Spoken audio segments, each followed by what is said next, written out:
皆さん、こんにちは。新平です。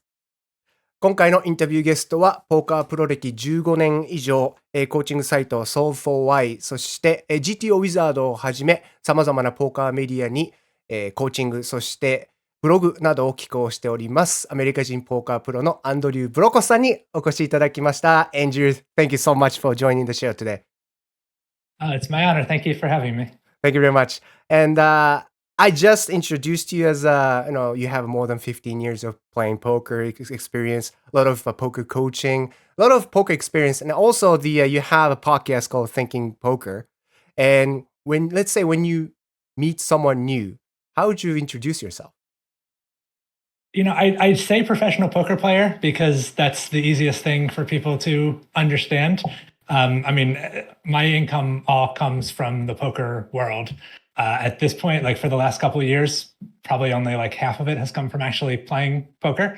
And then in between, I do like one-on-one coaching. I make instructional videos, as you mentioned, for Solve4Y. I write for the GTOWizard blog. We have the podcast. We have another podcast, which is on Patreon. So I have quite a few different income streams that all kind of come through poker. But yeah, if I'm just talking to someone casually, I'll just say professional poker player. And then if they ask for more details, I can determine what level of specificity would be appropriate. Okay. How's the people's reaction? Like, is it like a better reaction or the negative reaction? Is that depends on the geographic location where you are, or like? I've never had a negative location. I've talked or a negative reaction. I've talked to other poker players who have that concern, or that they feel like people view them as degenerate or something like that, and people always find it interesting. People usually have follow-up questions, which I'm happy. I'm happy to talk about it. I think sometimes people get frustrated talking to people who don't understand poker because obviously people don't really know what questions to ask, and they'll ask things like, "Oh, is it all about bluffing?" or "You must know the odds really well." Or, but like I'm happy to kind of explain. I find it interesting to kind of think about what are the things about this weird poker world that we inhabit that would be of interest to people who don't know what a royal flush is, or that kind of thing. How can you? I think there is a lot of interesting stuff that happens in this world, and I've had a lot of nice conversations with people who don't know a lot about poker. Yeah, definitely. The poker itself, its origin is United States, and I assume like it's mainly started from like Texas area, like southern area. So, right? Well, I've heard different theories on this. Okay. I think it is actually derived from a French card game called okay. Poke. Okay. Like POQUE. And then it came into New Orleans, the part of America that kind of had the largest French influence. That it came into, which also the state that New Orleans is in is quite close to Texas. So I think it did kind of like filter up through there. But yeah, I think it actually was imported into the American South. Some version of a game kind of like poker may have come from France, is what I've heard. Okay, that's very interesting. And in Japan, like I already told you, like Japan is poker is getting like really popular. But I think if you introduce yourself as a poker player or something to do with poker, people might have more negative reaction towards poker because first gambling is illegal in Japan, and also like you said, I mean when people don't know about poker, they all say like, oh, it's all about bluffing. So maybe you're more like deceptive, maybe trying to trick me, something like that. So it's quite interesting. Actually, even in United States, it's kind of opposite, right? I think you're right that it would vary a lot. Like part of it is I probably am not interacting with some of the people who would have more negative opinions towards poker. But yeah, I do think that I think it's become a lot more acceptable in the last 15 to 20 years. So it used to be in the United States, there were not very many places where gambling was legal. Online gambling was always a little vague in terms of whether that was legal or not, but like very few states in the United States used to have legal casinos. It was mostly just Las Vegas, Atlantic City on the East Coast, and then some Indian reservations. And that has changed dramatically where, I think 80% of Americans now live within like a 2-hour drive of a casino. But that's changed a lot in the last 15 to 20 years. So I think people have become, for better or for worse, I mean, I think in many ways for worse, but I think gambling has become a much larger and more mainstream part of American life. Especially the sports betting, right? Like after COVID and then everyone's going to the sports betting. Yeah. And when you see the advertisement, all the sports players and the celebrities like, let's play some sports betting, right? Yeah, I mean, I don't even really like watch a lot of sports, but I mean, my understanding is that it's just absolutely taken over. Like if you were watching a baseball game or a football game on television, that both while you're watching the actual game, there are advertisements all over the stadium, but then also all the commercials are also for sports betting things, and the announcers are now they'll talk about what are the odds on which team or what is the spread that a team needs to cover. It used to be taboo to talk about those things. I mean, it was always a lot of money was wagered on American football, but it used to be that the NFL didn't like to talk about that or kind of pretended that it was not a major gambling event, even though it always has been. Going back to your podcast, Thinking Poker podcast, number 248, Dick Carson. He was the bookie, and back in the day, you kind of did the pen and paper, right? And police actually knocks down the door. And I think he got charged quite a few times, right? So it was serious crime back in the day. Yeah, I mean, I think it still would be if you were taking illegal wagers. It's just there's less need now to use someone like that because it's relatively easy to place legal sports wagers in a lot of states. And I think it historically was wrapped up, and I probably still is, wrapped up with organized crime. So people who were engaged in sports betting often were, also lending money and then doing, various illegal things that went along with lending money. Like it was usually part of a network of other types of crime as well. I see. Today is December 4th. For you, it's December 3rd. So it's kind of end of the 2024. How was your 2024 poker and the life in general? It's been reasonably good. I would say, like poker-wise, it's been one of my better years of the last few, which is not saying that much. I've just been playing exclusively online poker since COVID started, and the options in the United States for playing online, at least from the state that I'm in Maryland, the options for online poker are not particularly good. So I play exclusively on ACR, which used to be America's Card Room. I just play tournaments on there. It's relatively tough competition. It's substantial concern about like bots or people using real-time assistance. But I've had a quite good 2024. I mean, my previous years were okay, but this year has been like by far better than my last few. So just results wise, that's nice. I mean, I have been studying more, but I think a lot of it is just, you have years where you run good and years where you run bad, and tournament poker can be swingy like that.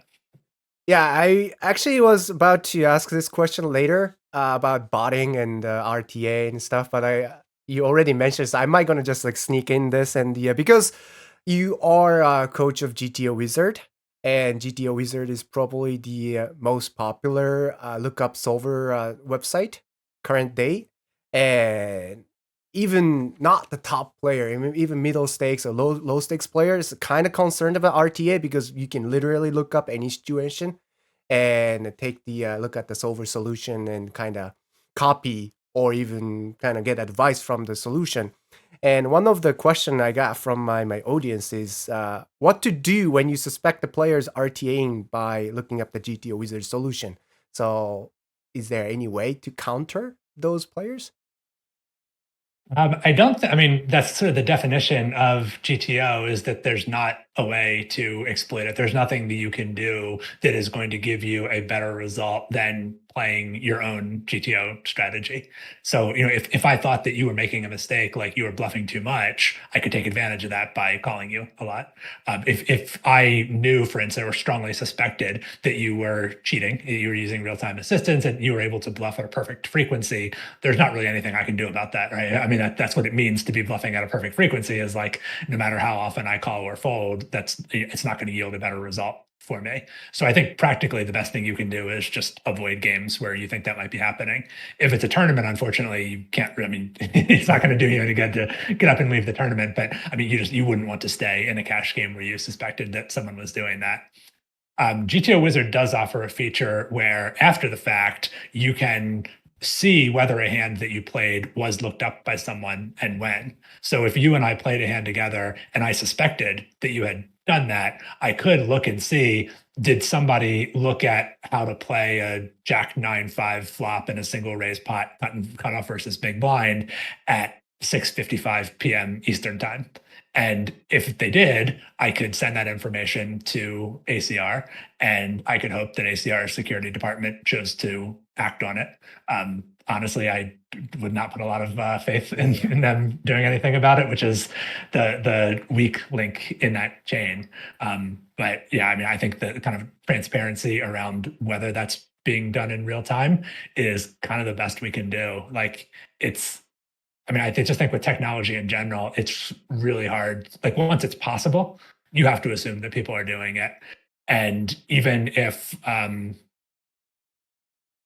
just think that you can't really put the genie back in the bottle is an expression that we use. Like once it's out there, it's out there. And, if people, I think the best you can do is try to have transparency around it. I see.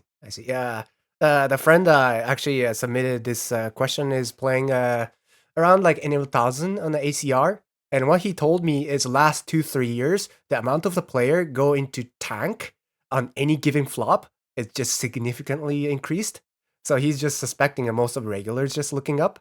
And only the way that he's still making money is because there's a weak, recreational. So it's tough time to play online poker for sure, right?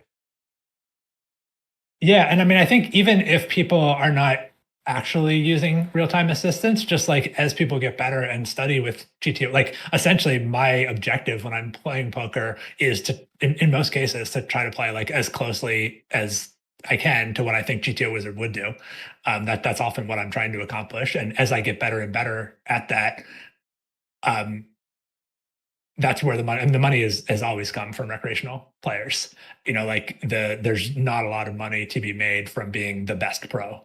If you're playing entirely in a game with other pros, and this happens at the very highest stakes. Or if you're playing a super high roller or something, if you're playing for $250,000 buy-in, even a small edge adds up to real money.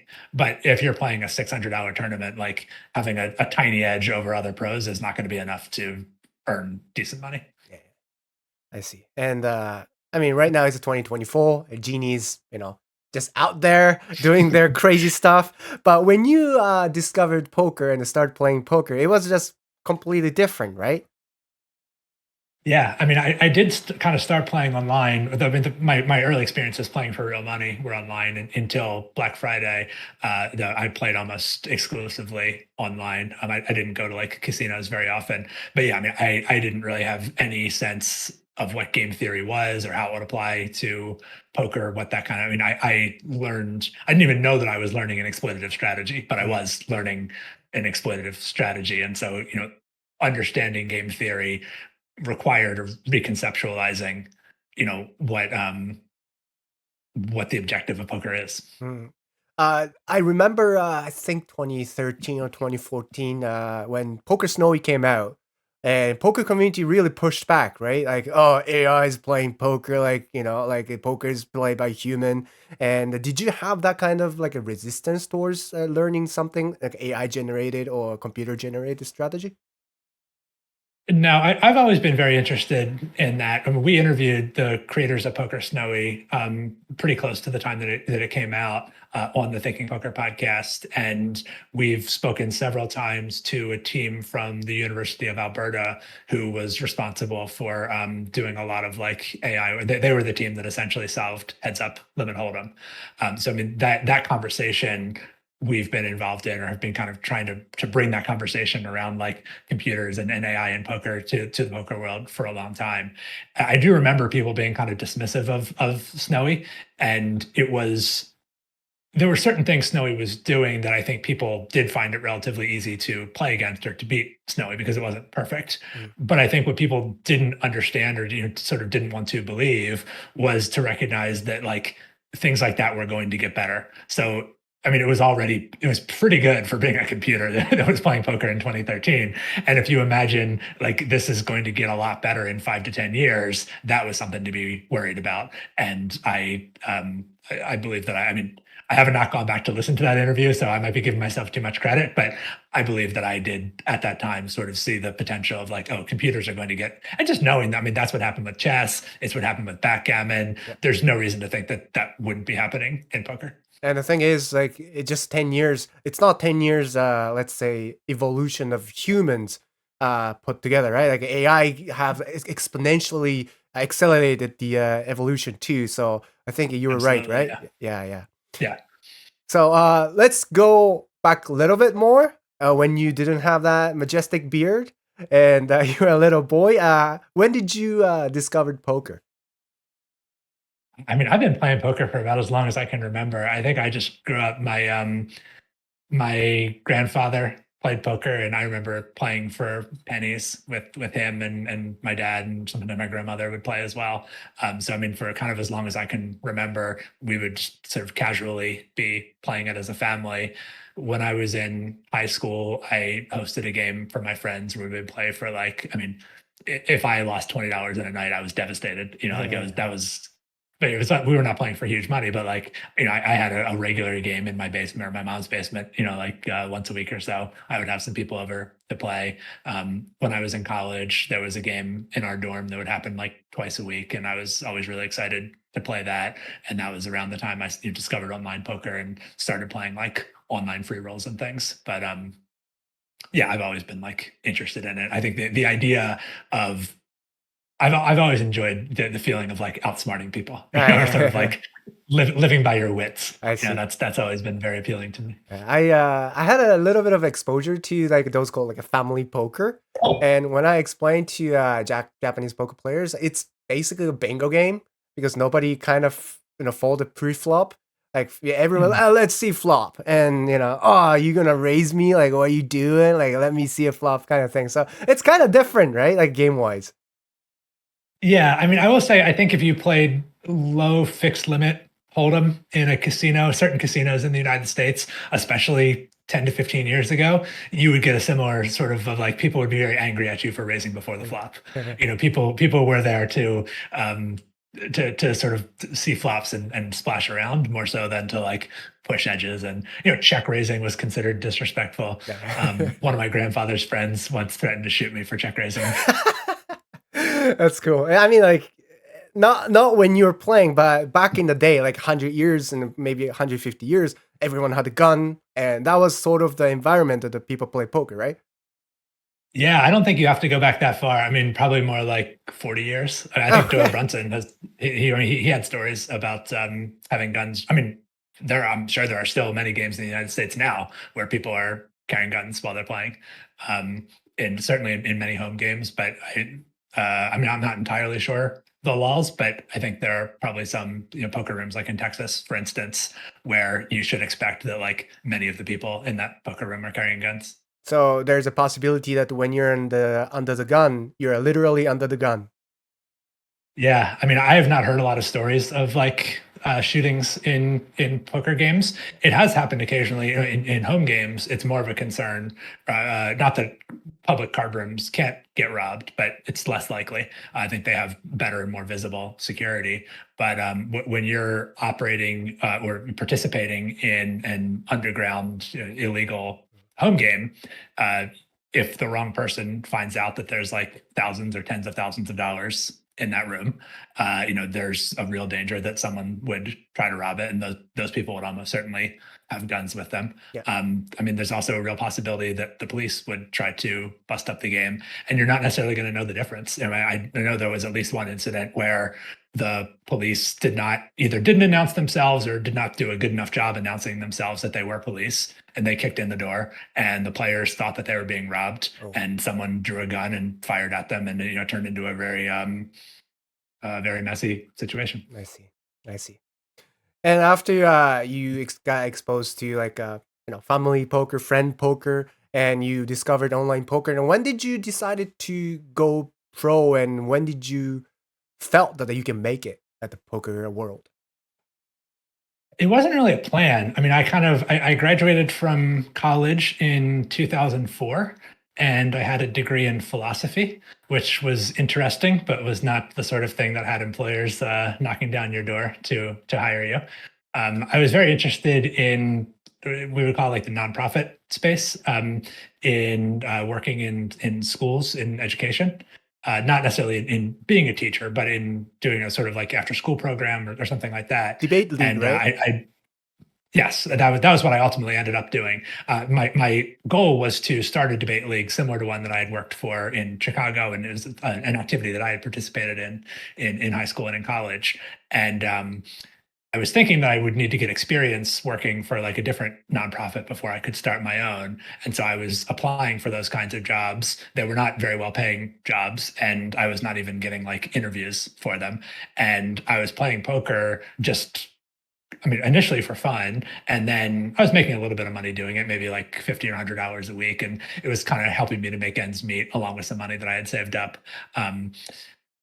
while I was looking for work. And around that time, I discovered the 2+2 poker forum, which at that time was a fantastic resource for learning how to play poker and just connecting with other serious poker players. And as I realized, I saw other people and got to know other people who were actually making money from the game and playing for a living. And I kind of understood, I came to understand what went into that, what it meant to have a bankroll, what it meant to play well, how to choose certain types of games, and how to play those games well enough. You didn't have to be particularly good at that time, and I was not, but it was enough that I just kind of over time was able to make a little bit more money from poker, a little bit more money from poker.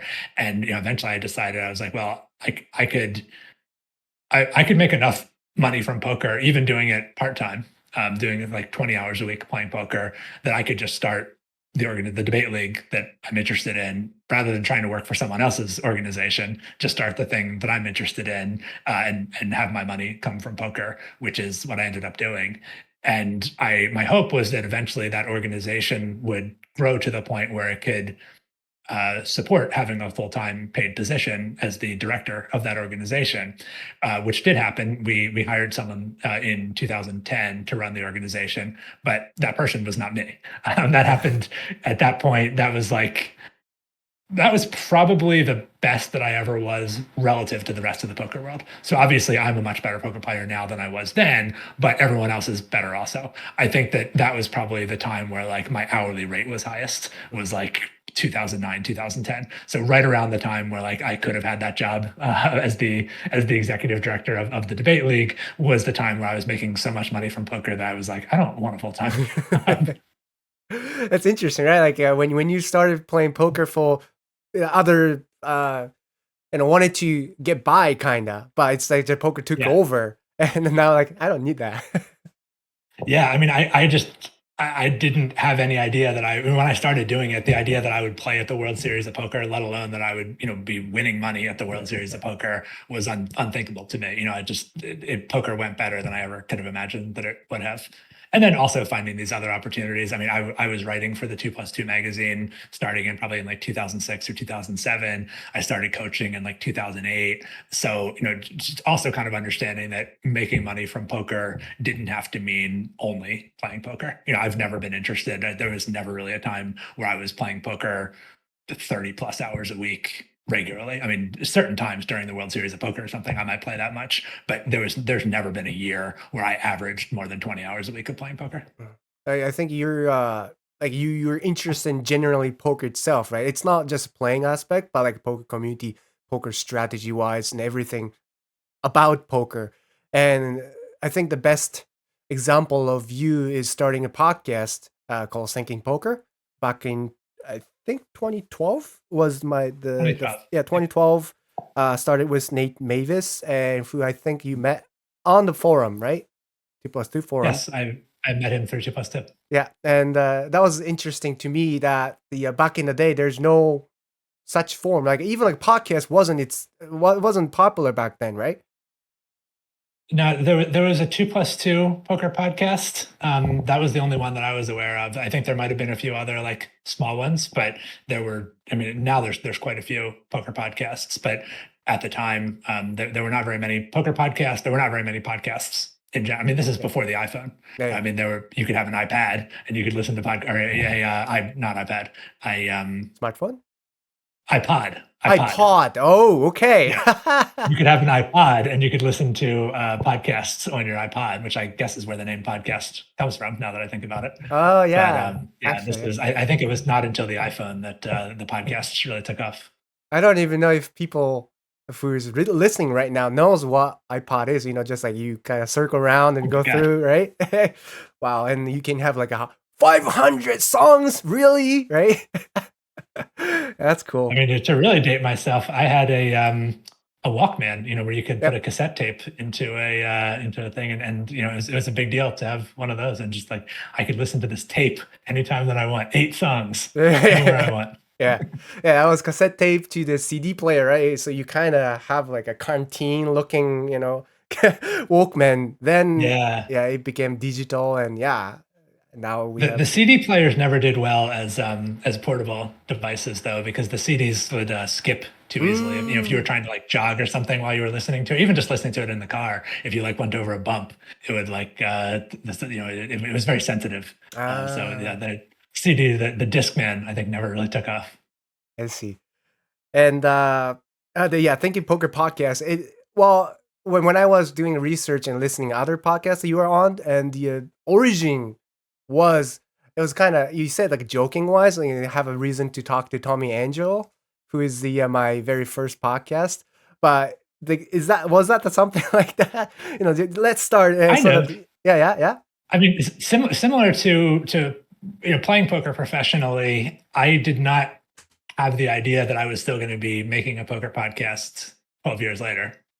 I have always kind of done things not counting on them, or I've never been one to make like long-term plans. I like to do things that are kind of immediately interesting and valuable, and that maybe that have potential to turn into something longer. I mean, the debate league was the same way. It is great. The debate league is still around. It's bigger than ever, but that was not at all a guarantee. There was a real chance that when I left Boston, it's the Boston Debate League, that was not still going to be around anymore. And so, in all of these cases, I wanted it to be something. I didn't want it to be something I invested a lot of energy in, and that energy be wasted if it didn't pan out or it didn't turn into something long term. So the podcast was always just like, well, this will be a fun thing to do with my friend. It'll be a nice opportunity to meet some interesting people in the poker world. Tommy Angelo was, the first person that we were both really interested in meeting. And, if it continued to be fun, which it did, then we would just keep doing it. And we have. And eventually, Nate has moved on. He's not really in the poker world anymore. But one of those people that we met as a result of doing the show he kind of turned into a long-term guest on the show. He's now one of my best friends, and we host the show together. He took over as the host after Nate. So, so far I feel like the universe has not let me down in terms of if I just, kind of keep following my passions, I've managed to attract other people who are interested in the same things and just kind of find new and interesting things to do with them. Yeah. So your current co-host is Carlos Welch. He joined the show on the first time 39th. I think it's 2013, something like that. And he was the guest. Yeah. And you have the Thinking Poker podcast, but also you have a Thinking Poker Daily, which is just past the 4 years anniversary too. So congratulations on doing, daily podcasts. Like I cannot imagine how hard it is for you and to just come up with the, material to do that. So I have my hats off. Well, the nice thing about Thinking Poker Daily, it's strategy based, and we have so it's on Patreon, so people subscribe to it, and there's actually now an opportunity you can get 2 episodes for free, and then you can subscribe if you want more than that. You can get up to 7 episodes a week.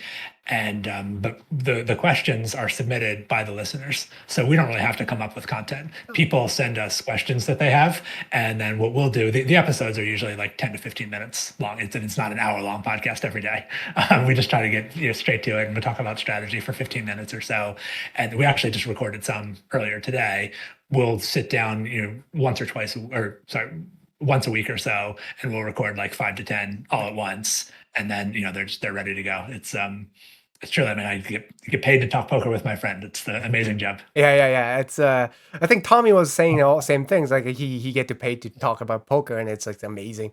So like I think whoever doing this kind of things, like a poker podcast or interview or even like a strategy contents, they just love a poker, right? Like it's not only playing poker, it's not only making money through poker, but it's like all aspect of poker. So like I told you in the previous before like recording, like I like about poker community because there is certain part of the community that's kind of malicious or negative, but mostly they're welcoming. And I don't think any other community, let's say soccer, I mean like football or soccer, Yeah. or like a baseball community is not as generous and supportive as poker community. So that's something that I like about poker aspect. Like it's just community. Yeah, I don't know. I mean, I wouldn't be surprised if you could find. I mean, I think any sufficiently large community, I imagine you could find the kind of people that you're looking for. I think they're there, and I think that poker. The thing that I like about poker, and I mean, I'm not really familiar with too many of those other communities, but I like that poker attracts weird and smart people. Yeah.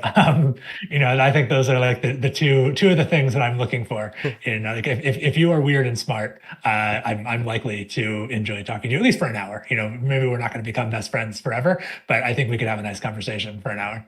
Which one are you? Both? Like weird and both. Yeah. yeah. That's cool. And the after doing the podcast and creating contents, and you finally get to the point that you wanted to create your own book, and which is called Play Optimum Poker. In Japanese, it's called Poker to Game理論. Like this one is the first one, and that one's the second one. And how did this idea came to life? Arrogance was probably part of it. I think it actually has turned into a pretty good investment, like a good investment of time. I mean, I think I liked the idea of having written a book, that something tangible that you can produce. Like we talked earlier, maybe it was off the air. We talked about, what it's like to tell people who don't know a lot about poker that you're a professional poker player.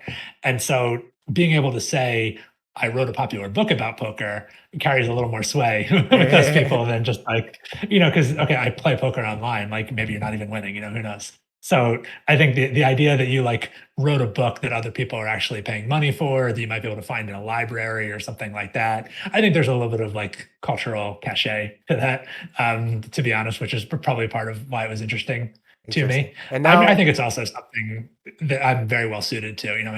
I read a lot. I think I'm a pretty good writer. I now write for the GTOWizard blog, but at the time I was not doing that, so I didn't have as much of an outlet for that energy. And I think it enhanced my understanding of the game to be forced to organize my thoughts in a rigorous way. Yeah, I think teaching is one of the best way to learn the game itself too, right? Because there's a level of understanding, and in order for you to teach something, you really have to have a deep knowledge of the thing. And going back to you when you had a book, now you can actually say like, oh, this book is international. There's a guys on the other side of the world to read this. It's cool. It is. I mean, I do have copies of the Japanese versions that you held up there, and yeah, it really is amazing to see like your words translated into. I mean, it's also been translated in French, Spanish, and Korean. And I will say like the Korean and the Japanese are a little bit more exciting to me than the French and the Spanish. Like I think there's I just feel like there's a greater gulf, I guess, between America and Japan. And so I feel like it's traveled a greater distance, both like geographically and culturally. But yeah, it really is amazing that you could write something that then people on the other side of the world would read in a different language. And now they're going to listen to this podcast too, so it's quite interesting. And like I said, a recorded conversation we take granted for this technology, and like before, probably like before email was the thing, right? And before it was international letter, and even if you try to call internationally, maybe you have like 20 seconds of delay or something like that. But we are just and literally talking. Too. Yeah, it is. Yeah. It is. Yeah, this would be like a $200 conversation if we tried to do this. Yeah, 20 years ago. Yeah, definitely. I I actually am remembering when I was in elementary school, like quite young, probably 8 or 9 years old. We had a thing to have an international pen pal, like through our school. Okay. You could choose a country and they would match you with somebody and you could like exchange letters with, it was meant to be a kid, like someone your age in a different country. And for whatever reason, I've always been kind of interested in Japan. So even when I was like 8, Japan was the country that I chose. I wanted to have a pen pal in Japan.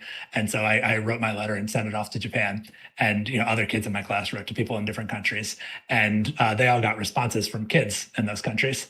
Somehow, by mistake, I got matched up with a 35-year-old woman in Japan.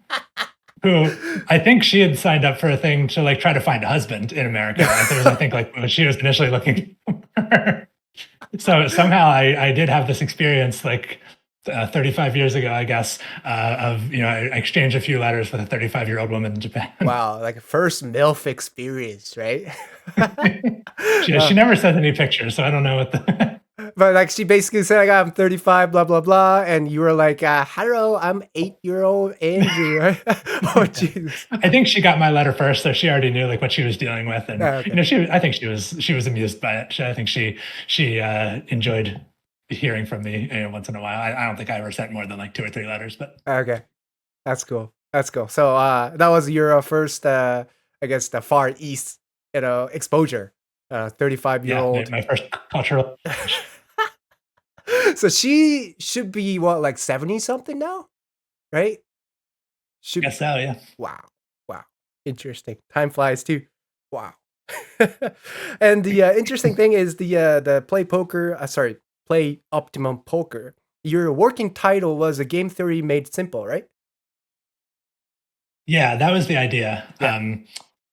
I don't know. Some people still seem to find it complicated. I guess it's a complicated subject. Yeah.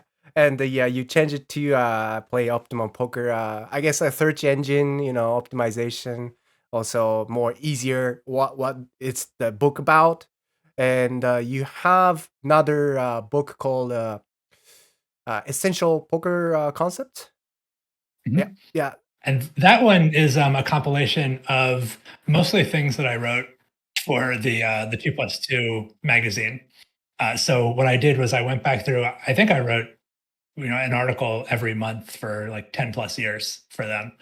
So I had quite a few articles to choose from. Some of them were just kind of dated or, I didn't feel like I needed to revive them, but I looked back through the things that I had wrote and I found the ones that still felt relevant or at least interesting to see, like, here's the first time that I wrote about game theory, for Yeah. instance. And so some of them I updated a little bit or tried to address to make them a little bit more relevant. But I just kind of tried to put together it's like an anthology of things that I had written for that magazine. So it's some of them I would say on the whole it's a more entertaining book than Play Optimal Poker. It's not as rigorous.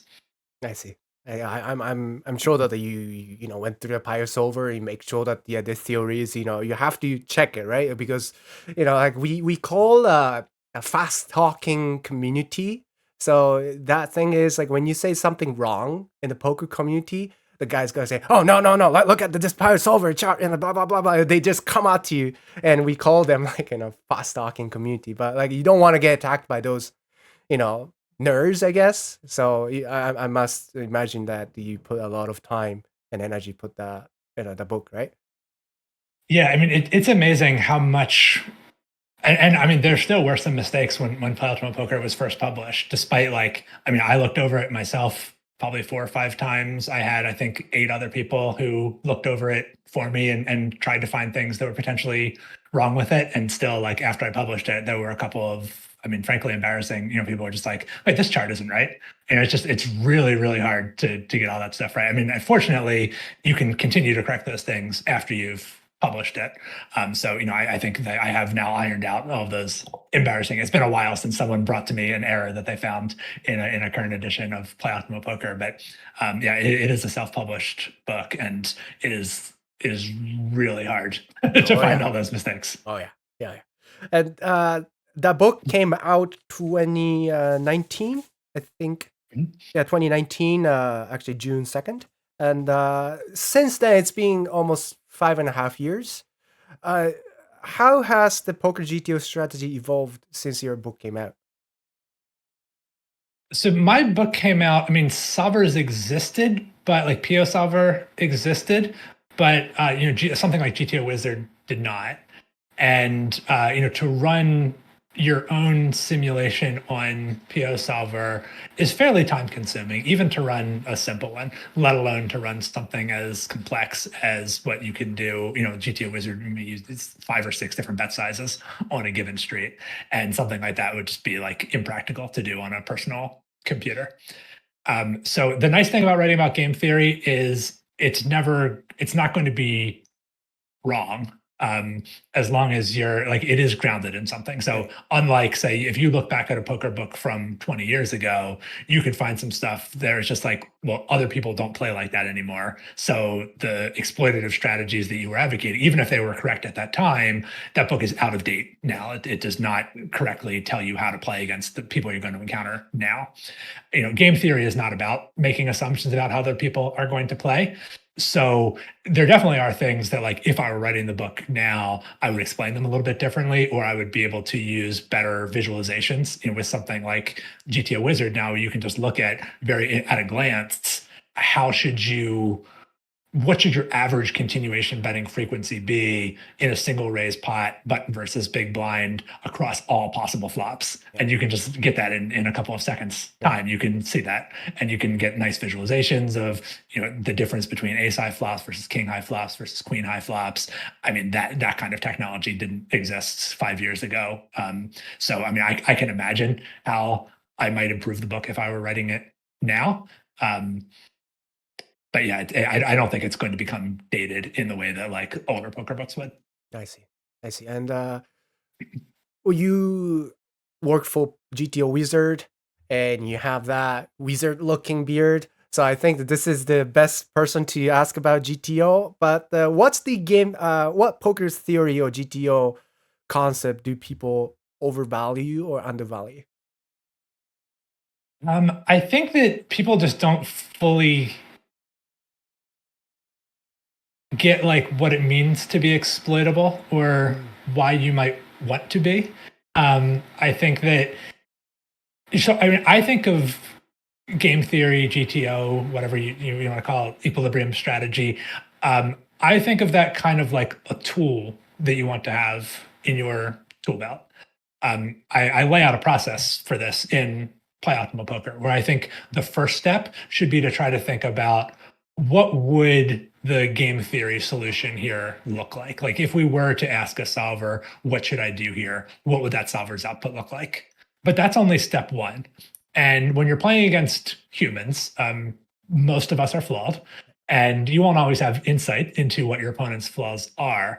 And so I think part of the value of like thinking about what that equilibrium would look like, what that GTO solution would look like, is you can get a sense of what are the hands that have a really clear preference for doing something. Like, there are certain hands where betting is just much better than checking is. And even if I think that maybe you're going to call a little too much or something like that, betting might be so much better than checking that I should bet anyway.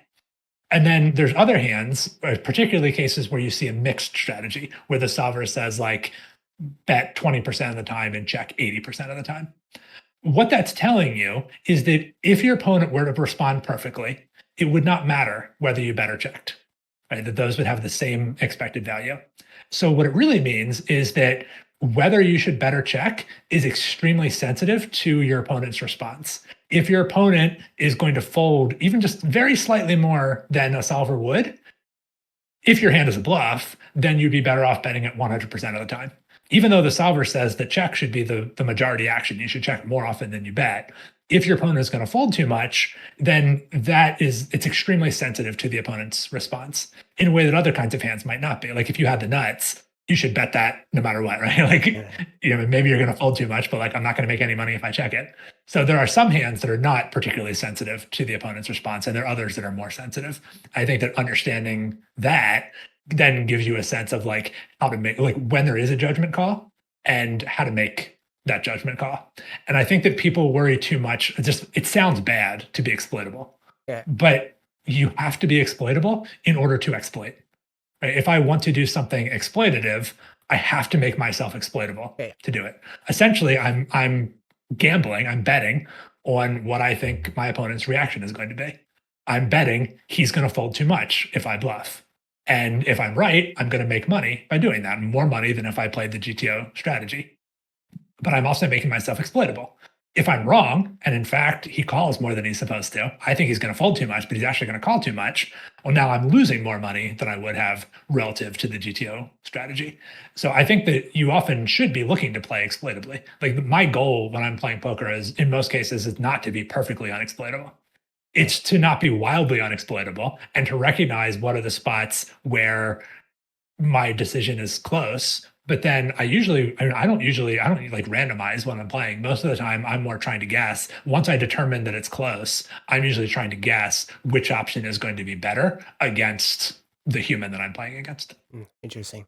And like example that you just gave us, like let's say that your opponent is folding too much. It's not only you can bluff more. Let's say if the close, somewhat weak value bet might gonna be check, because if you bet, they're gonna fold. So you're gonna wait for the later street or something like that. So it just like slight change, like you said, changes quite a lot of like range in your how the range and how the hands plays, right?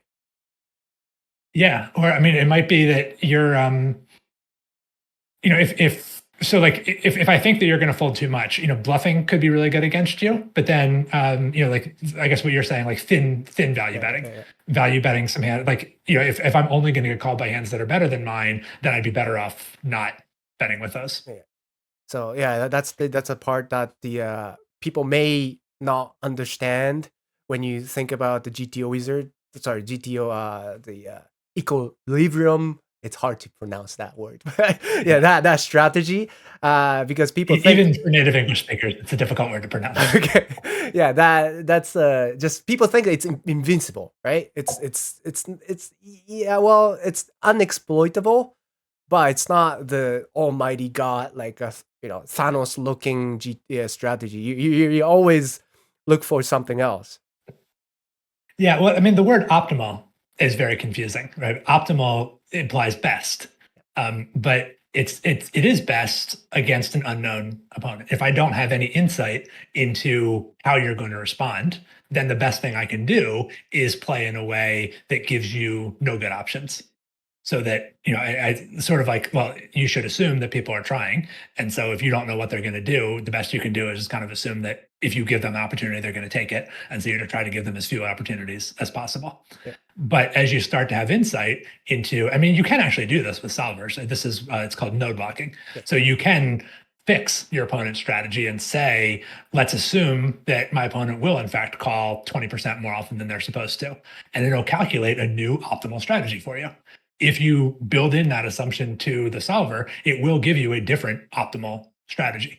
And it won't make other assumptions. So it won't make any assumption about how often you check raise, for instance. I can just say, just assume that he calls 20% more than he should.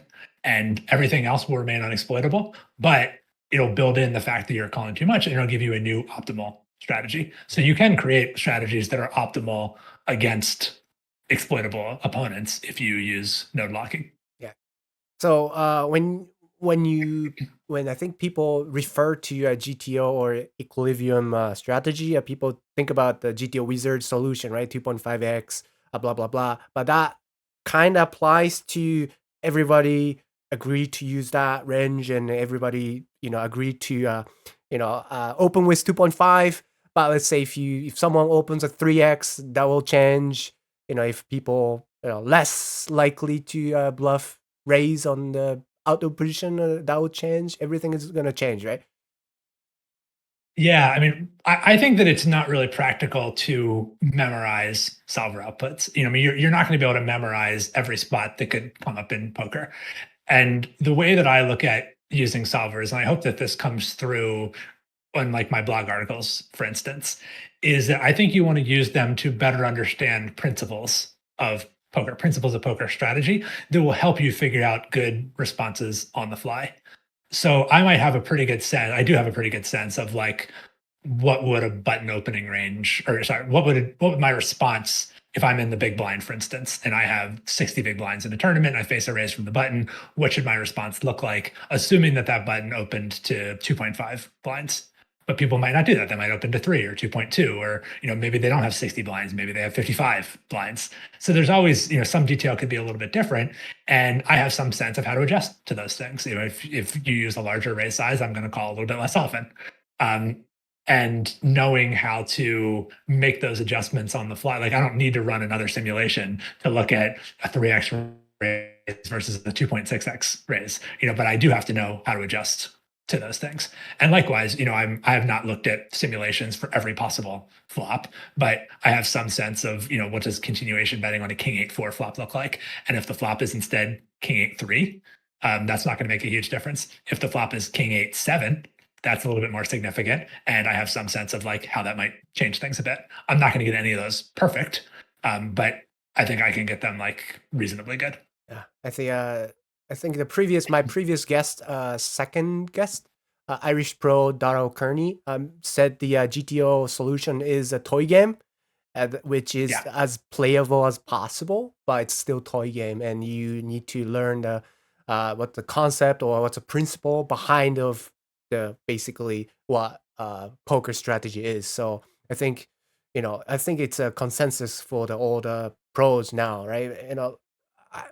The pros who understand it. I mean, it continues to surprise me, and this includes players who are much better than I am. But like, I do sometimes see people who are like extremely good players, and they will say things about game theory, about solvers that are just flat out wrong. Like, it is kind of surprising to me how much people don't fully understand these tools that they're using. Not that I fully understand them either, but I understand enough to like recognize when other people don't fully understand them, and also recognize enough that you can write a book about it. So you should tap your shoulder a little bit. But continue to this question a little bit. What's the biggest misconception about GTO? So is that the people think about GTO is how'd you say, like invincible strategy, something like that?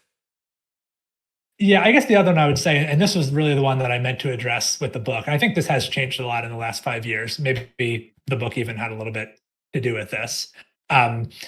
That GTO is only applicable in really tough games, or if you're playing against other people who are using GTO strategies. And I think the way that I put it is GTO is useful to you in any situation where you can't predict what your opponent is going to do. And those spots, I mean, there is more often if you're playing against weaker competition, you will be able to predict what they're going to do. But like, I don't think I've ever been in a poker game where I, was predicting more than half the time what my opponents were going to do. So like, no matter how soft the game is, there's always going to be a lot of situations where you're like, I don't really know what this person has, or even if I do know what they have, I have a pretty good idea of what they have. I don't know what they're going to do with it. And I think that game theory helps you to find good solutions in those spots where it's not obvious to you what the right play is. If you think it is obvious, like, okay, this guy is clearly not folding. No, I don't think you should bluff just because you have a hand that the solver says you should bluff with. You're not obligated to do the things that the solver suggests. It's a tool, and sometimes you need that tool and sometimes you don't. But I don't think I've ever played a poker game where that tool would be completely useless. Oh, I see. You can correct me if this knowledge is wrong, but when I explain what GTO is to the I guess not really the first time like a poker player, a beginner's poker player, it's basically like a speed limit on the highway. So you kind of know like what speed that you should be driving, and you can start from there. And if you see other drivers going like crazy, and if there's no police, you can actually go like chase that or go slower. But it's basically like a baseline of the strategy. And is it okay analogy to use? Yeah, that works for me. I think I like that word baseline. That's a word that I use a lot. Okay. So yeah, I think not many people understand that, right? So let's say like, if you're a micro stakes player, like GTO is just for high stakes, like Triton players, like I don't, because I'm just betting 2 cents, 4 cents. But how are you going to know that if you bluff is good unless you know the baseline, unless you know what's the optimum frequency, right? So then when you realize, if this guy's calling too much, if this guy's too loose, but like, how do you know it's too loose? You don't even know what the optimum loose like percentage. So I think that's the one thing that you want to I guess put it down, right? Like as a GTO concept. Yeah, and this is something else that I know Dara and I agree on, which is that I don't think that most people, certainly not small stakes players, ought to be doing solver work themselves. Like my advice to someone who's playing, currently playing like small stakes poker is not go buy a solver or go get a GTOWizard subscription or something. But I do think it's important that you be learning from sources that are informed by solvers. And that would include my book or my blog articles, but it would include lots of other stuff as well. I mean, it would include Dara's books, it would include most training videos that are made these days. For many people who are not real advanced players themselves, they're going to be better off essentially hiring someone. Even if they're not literally hiring a coach. When you buy my book, you're sort of hiring me to teach you. Yeah.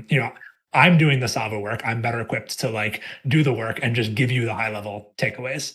And so I think that that you should be looking for those high level takeaways that other people are putting together for you. And there's lots of places where those have been packaged to help you get those high level takeaways. But I do think that they should be informed by game theory. I in this day and age would not advise people to sort of like buy a book from someone who's like, I've been playing poker for 20 years and let me tell you, I know a thing or two about like that's, people should be testing and demonstrating the things that they're saying in a rigorous way. I see. Okay. Like a book, let's say like 10 things that my daddy told me from the back in the day, something like that, right? Exactly. Yeah. I think it could be repeating things, but I'm gonna add this audience question to this kind of segment. The title was kind of should you study GTO? How can you study GTO, especially how to use GTOWizard? You can study GTO, but the majority of the time the player plays very differently than what GTO suggests. So I don't know what is the best play, and GTOWizard doesn't really tell me what mistakes I made. So it's hard to improve and implement the things I learned. I know it is important to think by myself, but I'm afraid I may justify the wrong strategy. How can I approach studying GTO? Should I even study GTO? Yeah, as you said, I think that I have answered some of that in terms of like, I think probably for this person and for a lot of people, I don't know that you should be, just you and the solver one-on-one. I think you want mediation from someone who has a better understanding of those things that can help you make sense of what you're seeing, or can just be doing the work for themselves and just showing you, here's some interesting stuff from the solver. And one of the things that you'll get from doing that is you'll see how they're using the solver, what kinds of questions they're using it to answer, how they're answering those questions, how they're using the different tools and displays that are available on GTOWizard, so that when you are ready to do that kind of work for yourself, you'll have a better sense of where to start. I think that ultimately what you want to be doing is, my advice to people is to try to zoom out as much as possible. It's not how should I play this one hand on this one flop. I'm usually trying to answer bigger picture questions like who should do most of the betting and why. So if we're looking, a 3-bet pot and we both checked on the flop, who should do most of the betting on the turn? The player who called the 3-bet or the player who made the 3-bet but then chose not to continuation bet the flop? Does it matter what the turn card was? Does it matter what the flop was? Does it matter how deep you are? Does it matter whether the 3-better was in or out of position? Like those kinds of questions are, that's the level that I'm operating on most of the time. I'm just trying to better understand big picture concepts. How does stack depth affect things? How does positions affect things? Now ICM is a big one now that that's been added to GTOWizard. You can look at post-flop ICM things. So how does it matter whether I'm the covering stack or the covered stack if we're playing on the bubble or at the final table or things like that? So trying to look at those big picture things. And just generally, like if you are using, because GTOWizard or a lot of these tools will have things where you can play against them or you can upload hands that you played, and it will tell you, here's a spot. I don't even want to say where you made a mistake, because it doesn't tell you that you made a mistake. It tells you that it would have done something different. And that doesn't mean that you made a mistake, but you do want to recognize, did I consider that? Like if you bet in a spot where the solver would not have bet, it doesn't mean that you were wrong, but ideally I would recognize, okay, I know that a solver would not bet here, but I think betting will be good. for X reason. Like, I want to have a reason why I did something. I want to know why the solver thinks checking is better. And then I can make an informed decision about whether I actually want to go with the solver strategy. So what I'm looking for when I review hands that I played, which I do, I'm looking for something that surprises me. Oftentimes, if I upload a bunch of hands, I'll get a red X where it says that it wouldn't have done that, and I'll look at it and I'll say, oh, I know, I knew you weren't going to like that, but I had my reasons. And that's fine. I'm comfortable with those. But sometimes I'll get a spot where I'm like, whoa, you didn't like that play? I thought that was clearly correct. And so what that tells me is there's something here that I don't understand. And I want to better understand that thing. I don't want to just look at it and say, oh, whoops, got that one wrong. I want to use that as an impetus to study that spot more closely. There's something, it thinks I should have check raised here. It didn't even occur to me to check raise. So I need to think better about the spot. Why do I get to do so much check raising? Or why is this hand such a good candidate for check raising? What's going on here? That's how I try to deepen my understanding, or use those tools like the trainer to bring to my attention things that I didn't realize I didn't understand. I see. Now, we kind of deep dive into a GTO and a current strategy, but since you went through, I guess, like a gold rush era, right? Like early 2000s to late 2000s, it was gold rush basically. There's people saying like if you see bet, you can build a house or something like that. And Yeah. and I asked the Tommy about evolution of poker, and he kind of covered how poker was, I think, more specifically No Limit Hold'em, when No Limit Hold'em was playing only like 3 tables in America, to Money Maker Boom, to the Black Friday and everything, and the Silver era. And I think you can tell us more about like online specific strategy evolution.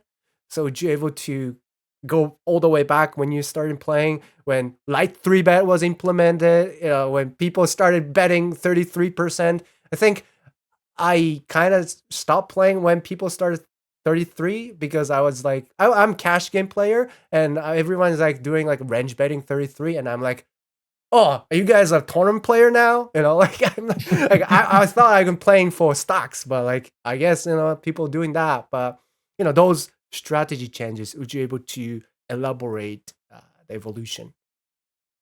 Yeah, I can try. It's funny you mentioned like the light 3-betting, because I do have a memory of tagging people as fish. This is like 2006, 2007, who in retrospect were some of the best players on Party Poker. But I was like, oh, that guy 3-bet with King 6, he's terrible. Just like, I just didn't understand what they were doing. And I was like, oh, it's fantastic. It's amazing. This terrible player is sitting on 10 different tables of 5-10 no limit. What great luck for me that I can play 10 tables with this terrible player. It's one of those, if it seems too good to be true, maybe it is. So I think there were people who understood that sooner. But yeah, I think initially you kind of learned a very like tight aggressive kind of approach of like, you are mostly just looking to play good hands and play them aggressively. I don't think I even really appreciated for a while why you would want to open something like, 9-8 suited on the button when you're deep stacked. It's like, okay, you steal the blinds. So it's 1.5 blinds. What's that where that's done? And then you just have 9 high. Like I really, there's a lot I didn't understand about poker. The first like really big leap that I remember in terms of like the community's understanding of poker strategy was Harrington on Hold'em, which I think are still some of the best-selling poker books of all time. And that really was what introduced the idea of continuation betting, or to a broad audience anyway. I guess he understood it already, so probably other like professional players, high-level professional players did, but I didn't. Many other people didn't. And just that idea of, just because you missed the flop, your opponent might have missed the flop also. And so you don't have to just give up. Like, oh, I have nothing, so now I'm done. Like, you can still bet once, and maybe they'll go away when you do that. And like that, I know it sounds like very simple now, but like that was kind of groundbreaking at the time. And it's seeing those things, it opens your eyes to that one specific strategy, but it also gives you a glimpse into, I guess, just like how poker works in general. So just that more broad idea of the goal of poker isn't just to make hands. it's also to find spots where your opponent probably doesn't have a hand, or to like challenge your opponent to have a hand. To say if I can win most of the pots where neither of us has anything, and then I also win the pots where I do have good hands, like that's kind of how you win at poker. So if you like, I kind of think of my objective in poker is to make it really hard for my opponent to win if they don't have a good hand. And now the flip side of that is like, if they do get a good hand, it's not that hard to win a big pot for me. I'm looking for opportunities to put you into the test and say, if you don't have a big hand, you're not going to be able to win this pot. And that means that I don't want to make really big folds. I do want to, try to bluff in the right situations, including very large bluffs. And I'm willing to pay off people's big hands. You have to be willing to. But if I can put you in a spot where the only way you can beat me is to make a big hand, then I'm going to win, because you're just not going to make big hands often enough. That was an early one. And then I guess barreling, the idea of, because then as continuation betting becomes more popular, then people are more reluctant to fold to one flop bet. And there's they have bottom pair, they have a gut shot, whatever. They start to recognize floating comes along. People kind of recognize, well, of course you're going to bet once because you raise pre-flop. So I'm not just going to go away. I'm going to wait and see whether you keep betting on the turn. And then as people are now taking weaker hands to the turn, there's more incentive to bet a second time to get them off, because people are, oh, okay, now he bet a second time. That means he actually has it. So you start to see these oscillations, which, honestly, that is kind of how a solver works. Is a solver approximate, like a PO solver, approximates a strategy. It takes a first guess at what good poker might look like, and then it tests it. And it looks to see how is that exploitable, and then it adjusts. And then it tests how is that new strategy exploitable, and then it adjusts again. And every time that it adjusts, it gets closer and closer to unexploitable. It doesn't usually reach unexploitable. Like when you're running a sim in PO Solver, you have to tell it how exploitable do you want it to be.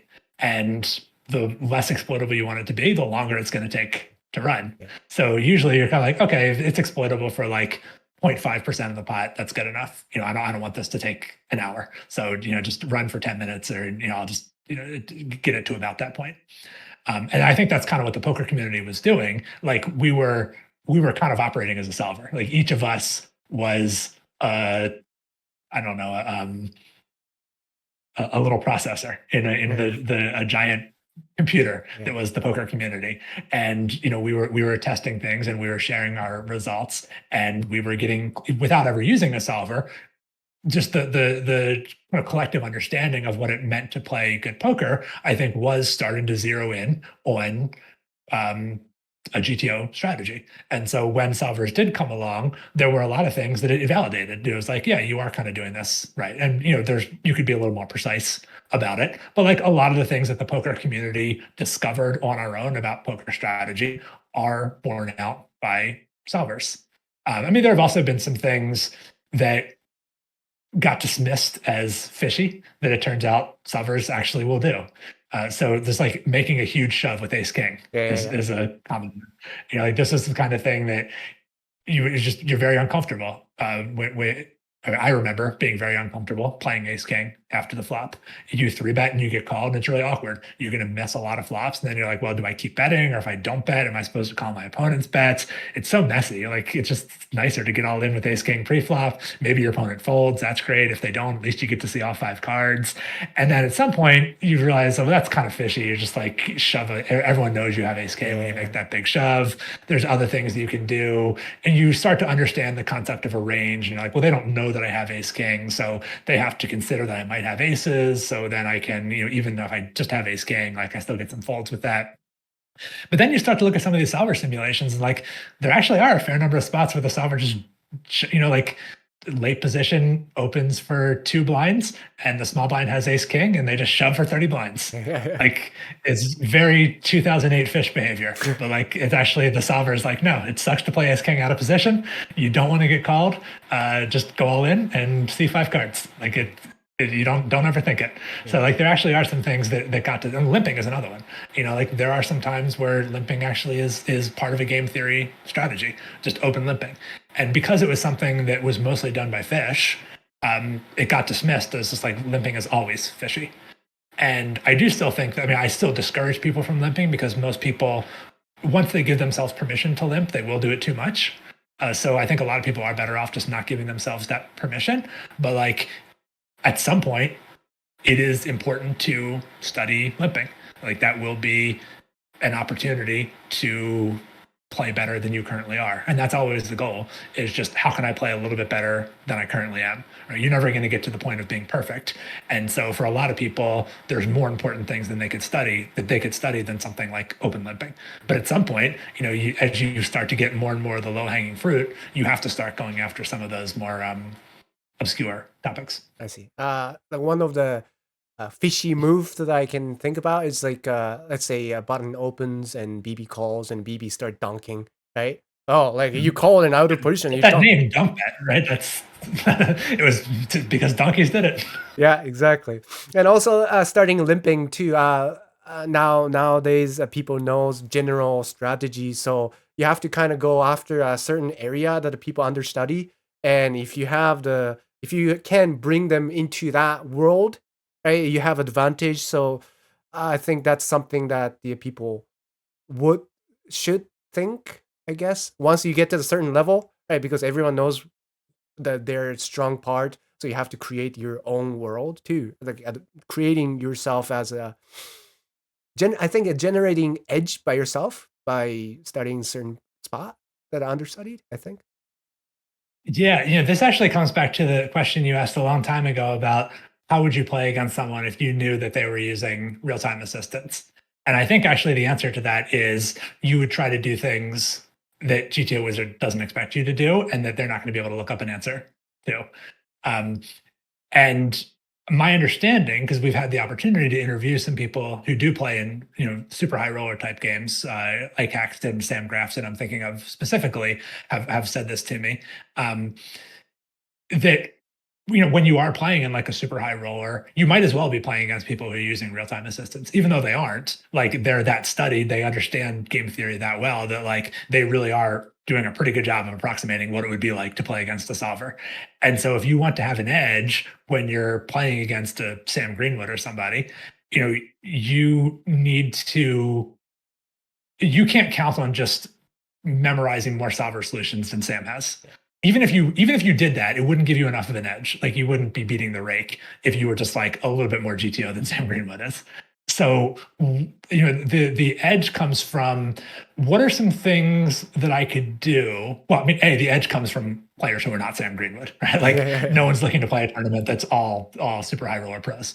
But if you do find yourself playing in a pot against someone who's extremely good, like the edge comes from trying to find situations and to study them away from the table of what's something that I can do that's unconventional, that's not what a solver would do, but that is also not very exploitable. So even if my opponent responded perfectly to this, they wouldn't be beating me for very much. But because it's not something that a solver would do, and maybe they haven't studied as much, they probably won't respond perfectly. And if they don't respond perfectly, then I can actually get a better outcome than I would if I did the quote, like better, more solver approved play that my opponent is prepared for. And so trying to like find areas of the game tree that you can explore, that you can study, that your opponents will not have studied is an opportunity to get an edge on some of the best players in the world. But it doesn't mean that you start opening with like 4BB or 5BB on cash game. Or do you, let's say, put the solver solution more like a pile and you kind of fix the, let's say opening size into like 5 or 4, and if the guy is looking up at 2.5x, I mean, like solution would be completely different. But let's say if you understand that 5BB opening range and how to adjust, then I think you can generate edge against the RTA player. It would be that sort of thing. I think that is an example of something that is too easy to exploit. Like the costs of using a really big raise size are so great that even if you are better at doing it better responding to it than your opponent is, it just has too many built-in costs. to it. So I think like the example of donk betting is a better one. If you can find a spot where like, even though a solver wouldn't have a donk betting strategy here, it's actually not giving up very much to have one. If your opponent doesn't know how to respond to one, then you might actually do better than if you just did the like pure check strategy the way a solver would. I see. So a certain spot that almost EV is just close to implementing more, and yeah. So basically, that's most people you would recommend not having donk betting, right? Because most of people can't do it. Even like a solver said, oh, there's a donk betting range in 30%, but you would set the donk bet strategy and you range check because the thing doesn't the EV doesn't That's change right. much. And because it's a very difficult thing to do right. Yeah. If you look at that spot where the solver says donk bet 30% of the time, it's going to be an extremely counterintuitive thing. Like there's not going to be a real clean, these are the good hands for donk betting and these are the hands for checking. Usually it's like every hand or almost every hand in your range is mixing bets and checks. Yeah. And I mean, I suppose if you knew that 30 were the right number and you could just randomize with any given hand, bet it 30% of the time, like maybe that would somewhat approximate what the solver is doing.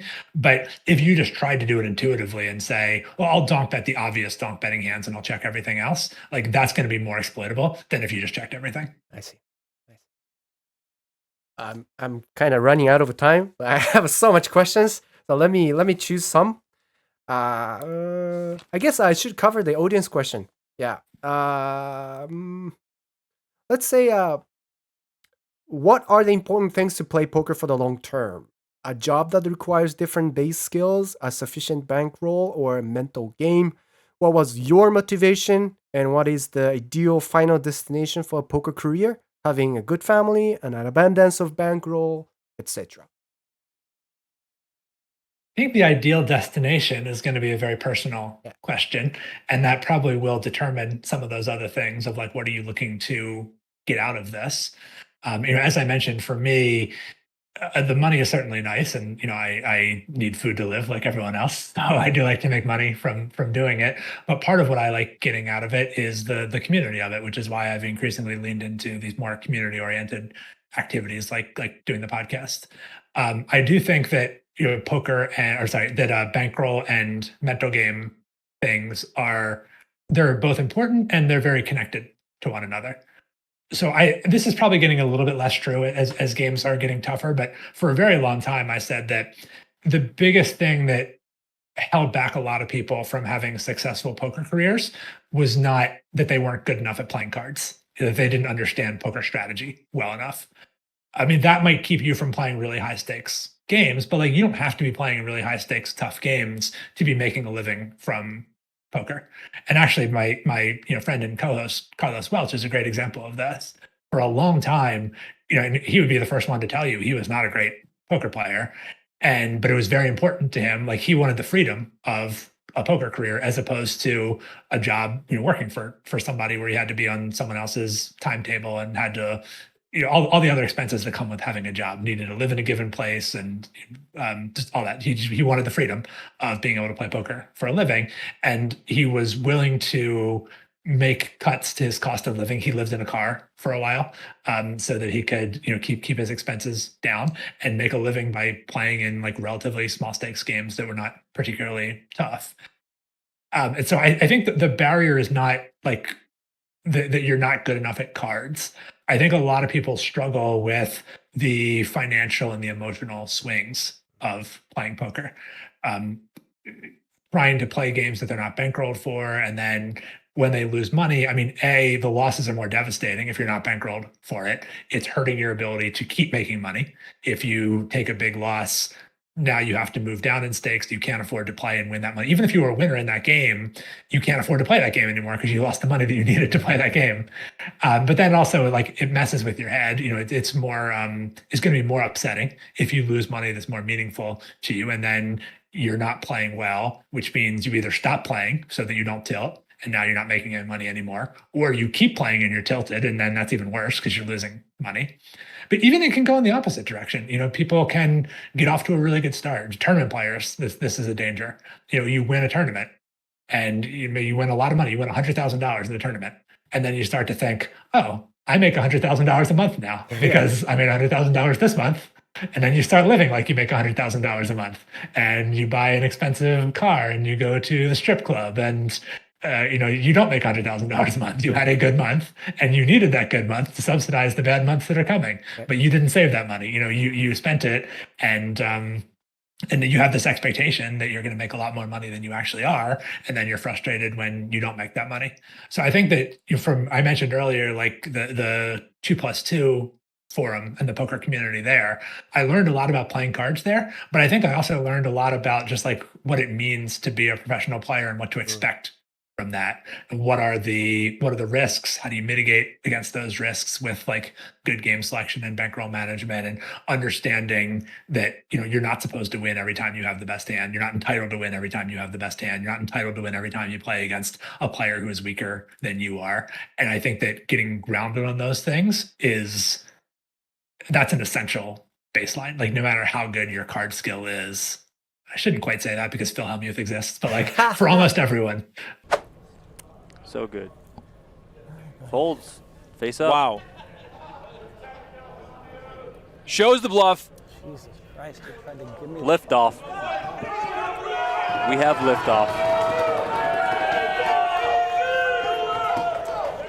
Oh, here's a roast beef sandwich coming in hot. Food makes me pretty lucky. Food makes me Oh! What is this? Whoa! What was that bite?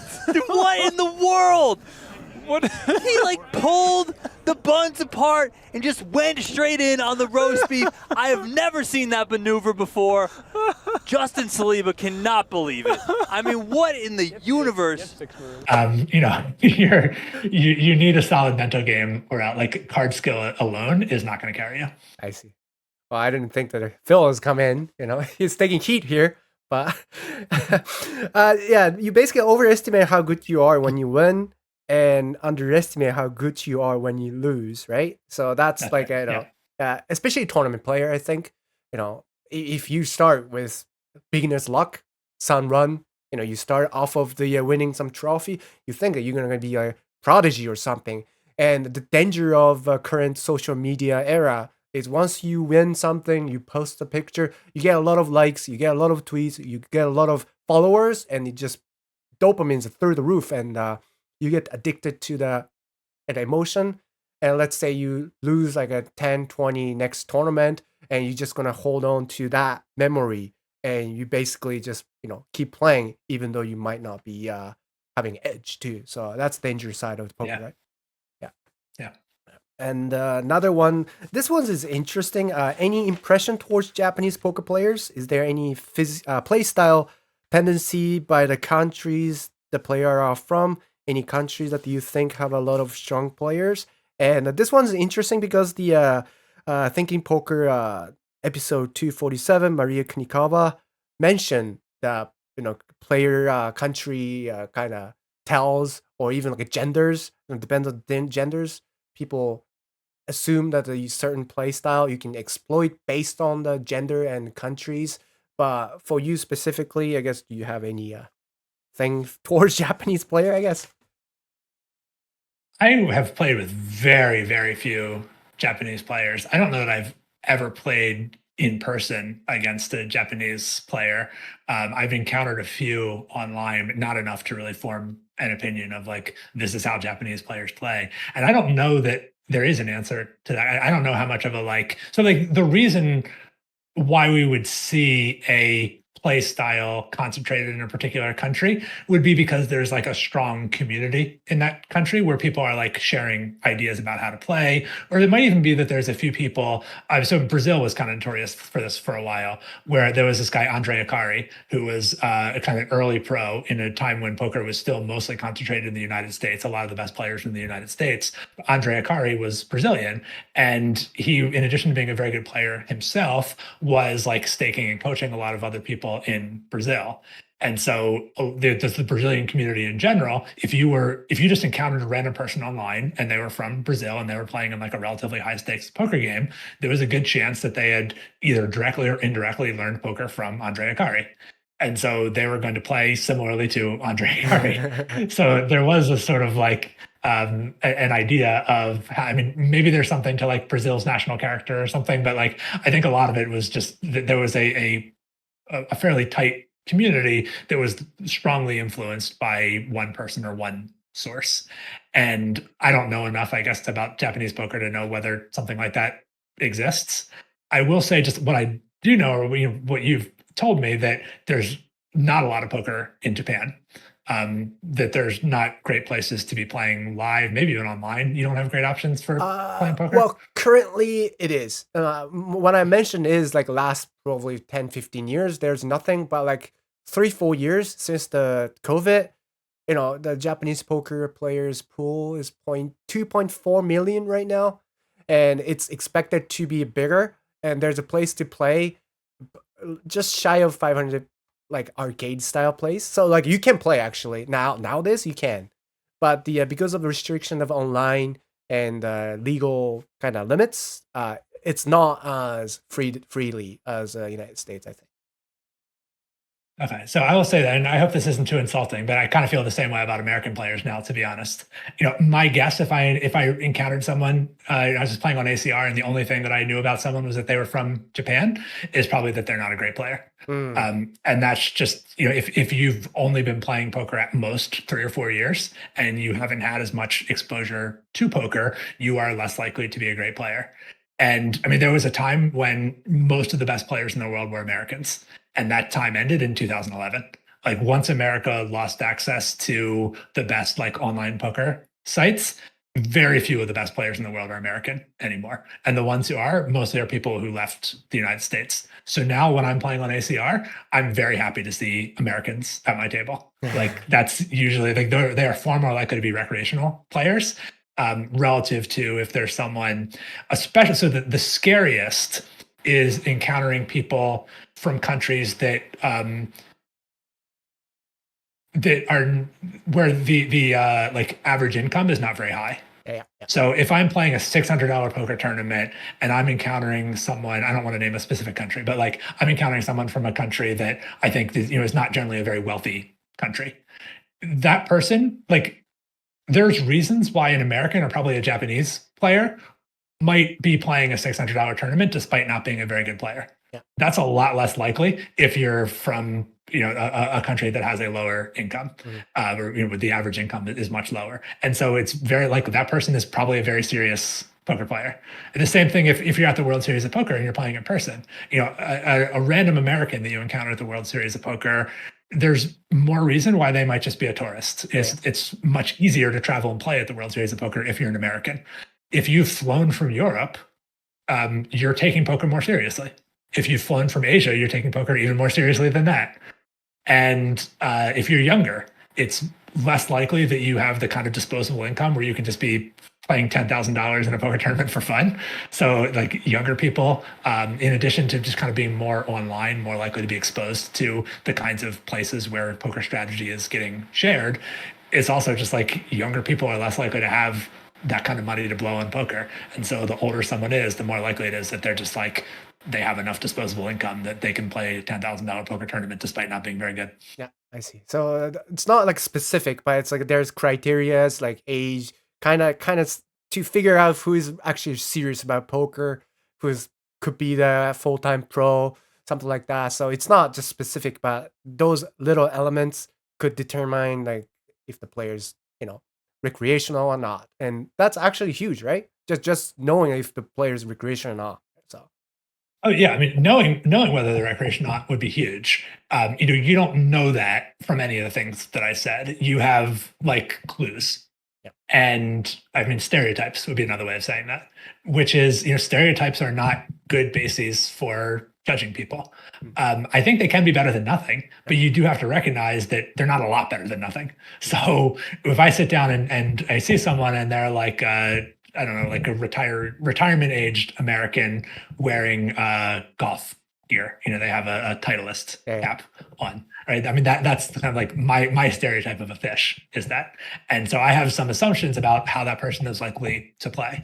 And I think that I'm better off assuming that they're that kind of person when I don't have any other information about them, rather than just treating them as though I were playing against GTOWizard. Like, I think that I am better off relying on that stereotype.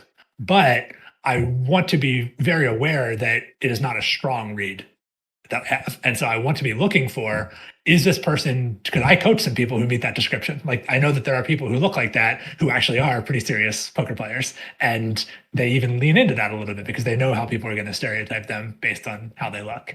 So I'm also very alert for, is this person doing something that is not consistent with my stereotype? And I want to be very quick to dispose of that stereotype as I gather more information.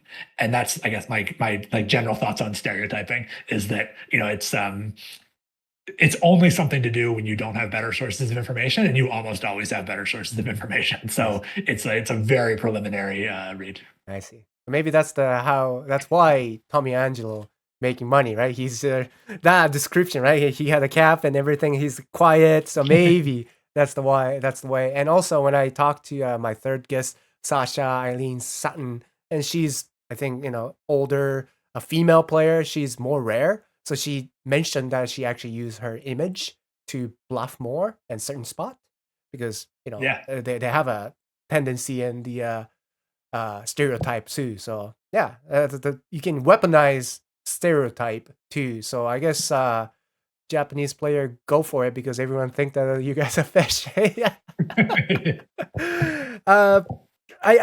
actually ask this a lot every guest. Do you have any book recommendation other than your poker books?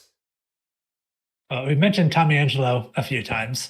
I would say his Elements of Poker is probably my very favorite poker book. And I was, kind of disparaging before about books that were written 20 years ago being kind of dated.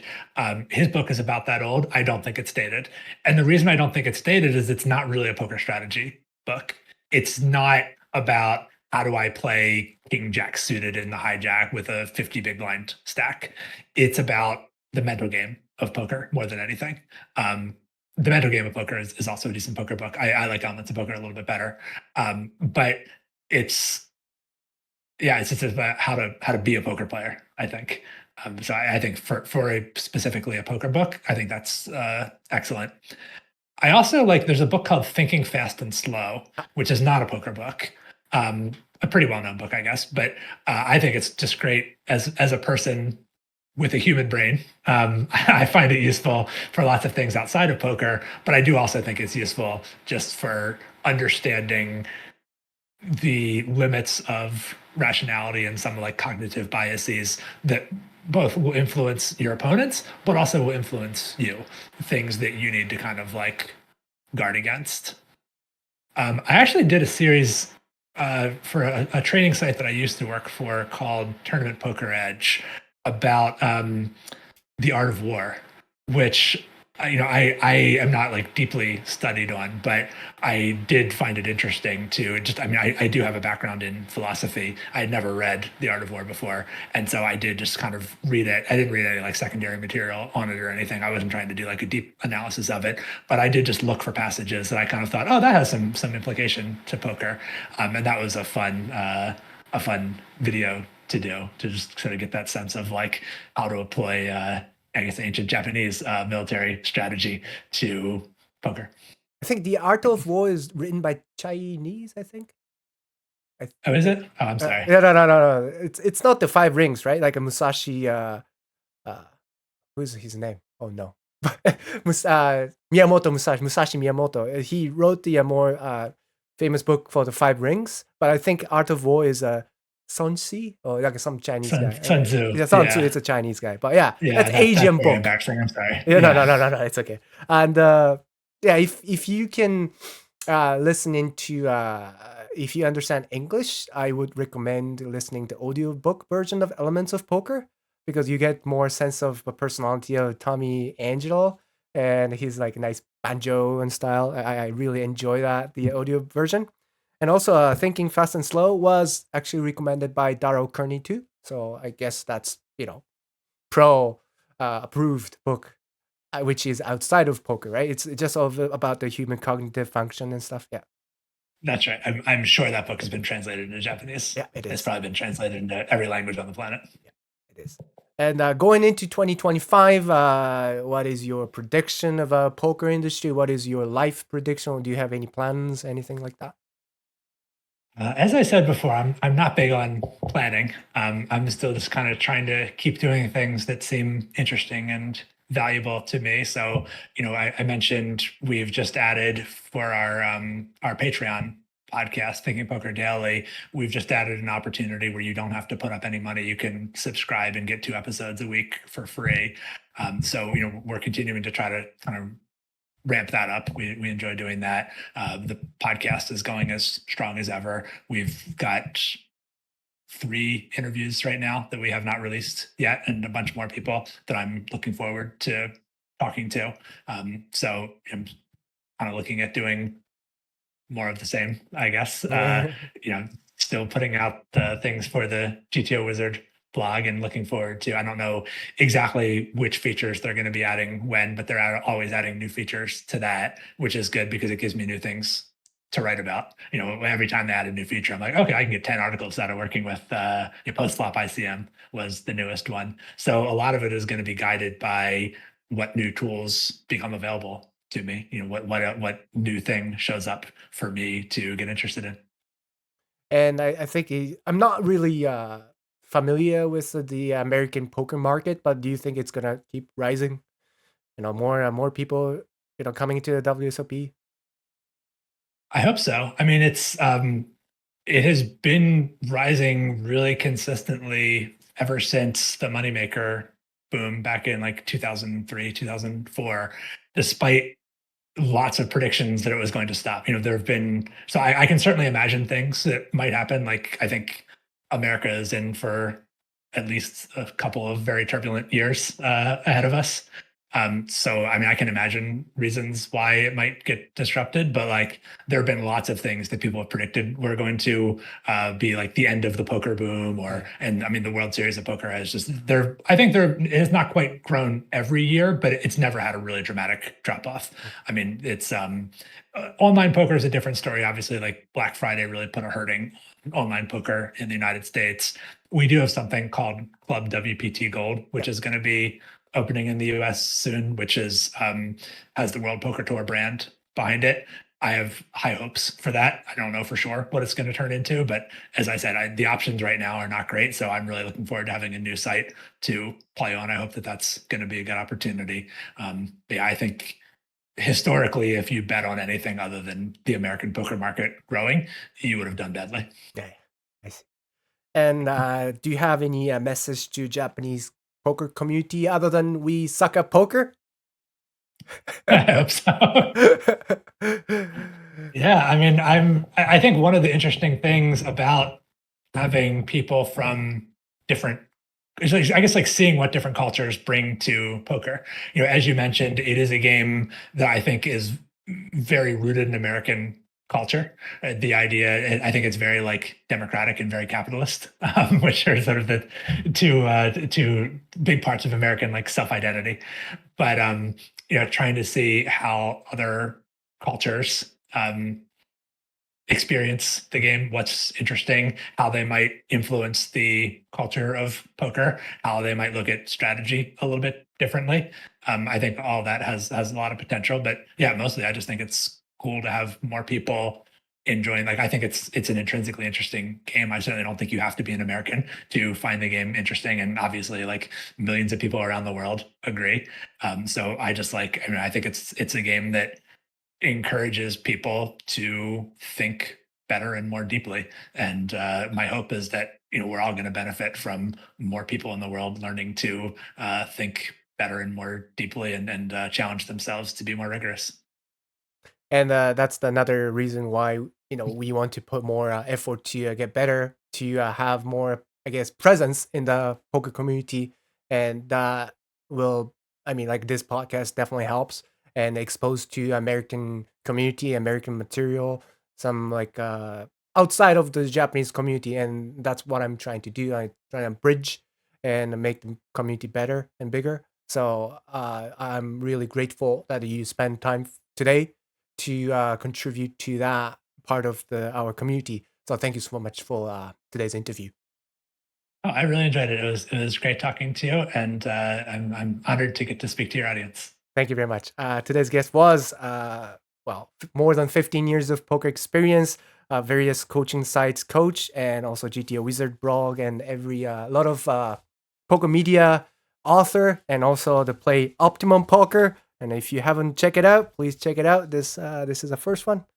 It might be a flipped, so I'm gonna put the picture. But Andrew Brokos from Maryland, thank you so much for your time, and looking forward to talking to you sooner rather than later. It would be my pleasure. Thank you very much. 最後まで動画をご覧いただきありがとうございました。見ていただいたようにね、非常に楽しいインタビューでした。で、インタビューが終わった後も何回かメールのやり取りをしていますので、もし今回見ていただいて聞いてみたいことだったりとか質問がありましたら、ぜひコメント欄に書いていただければ、もしかしたらね、インタビュー第2弾もあるかもしれませんので、そちらの参考にできたらなと思います。ね、こちら最後までご覧にいただけたということで、ぜひ忘れずにいいねボタンと、あとまだチャンネル登録していない場合はぜひチャンネル登録もよろしくお願いします。それではまた次回の動画でお会いしましょう。今後も応援よろしくお願いします。新平でした。失礼します。